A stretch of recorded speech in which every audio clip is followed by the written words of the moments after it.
Good morning. Welcome again to Morning Devotions, and thank you again so much for our time together. We're continuing tonight with the beauty of the Father's grace out at East Campus and Revival Nights. We'll look forward to seeing you at 7 o'clock. But right now, let's come back to this book of 2 Chronicles chapter 32.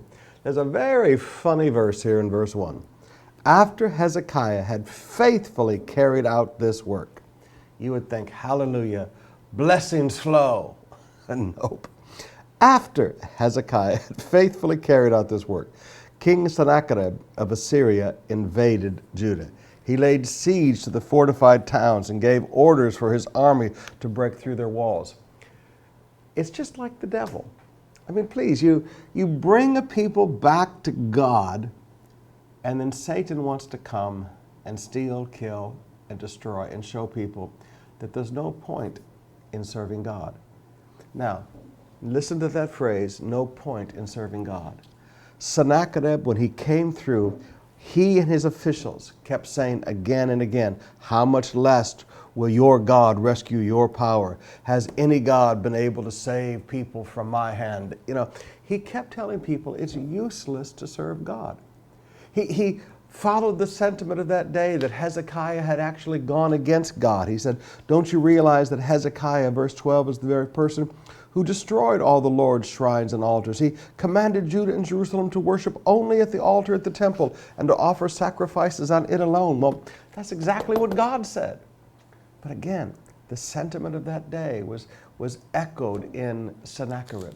You see, after Hezekiah dies and his son Manasseh begins to lead the people astray into sin and then come back, bring the people back to God, it says in verse 17 of chapter 33, however, the people still sacrifice at the pagan shrines, though only to the Lord their God. So they offered sacrifices to God, but they did it at the pagan shrines. Just a mess. People always wanting convenience over correctness. Let me say that again. People always wanting convenience over correctness. So you look at this situation, and you've had people who have made a decision to come back and serve God. And as soon as they come back and serve God, you have this horrible attack, and they're being told it's useless to serve God. There's no point in serving God. God cannot help you. The whole concept of engaging the culture and mixing your worship of God with the worship of pagans, and by violating that, you're bringing all this judgment on yourself. Long-term confusion would be sowed in the hearts of God's people. But never make judgment too quick until it's God's turn.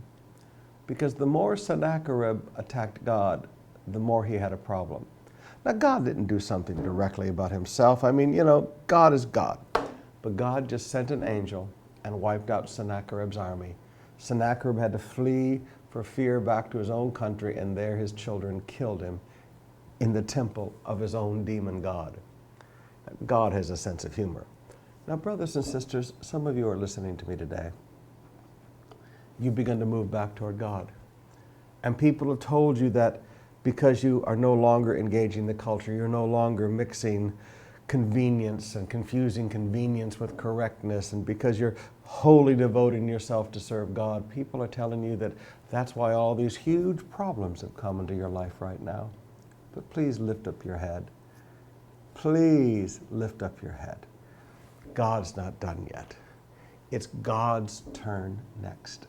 And when it's God's turn, the end of the story, verse 23 of chapter 32, from then on, Hezekiah became highly respected among the surrounding nations, and many gifts for the Lord arrived at Jerusalem with valuable presents for King Hezekiah also. God protects his own name. So please relax and wait for God.